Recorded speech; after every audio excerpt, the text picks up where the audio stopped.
Ovo je jednostavan trik za kistove.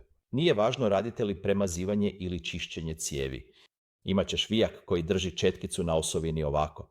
Ali ako se taj vijak iz bilo kojeg razloga slomi, primijetit ćete da će se osovina okretati i istovremeno ne pomiče nužno lanac. Oprostite, četku. Dakle, da bismo to popravili, očito imamo ono što nazivamo blokadom četkice. Izgleda ovako. Brava za četkicu ide s jedne strane i, naravno, s druge strane stavljate takvu bravu za četkicu i to sprječava pomicanje četke. Ali evo malog trika koji sam pronašao, a koji je stvarno super.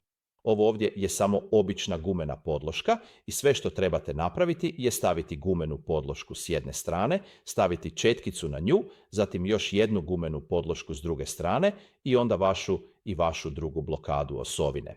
Sada gumena podloga sprječava bilo kakvo neželjeno pomicanje kada je okrećete ili pomičete. Dakle, blokade osovine se pričvršćuju na osovinu, a guma drži sve na mjestu.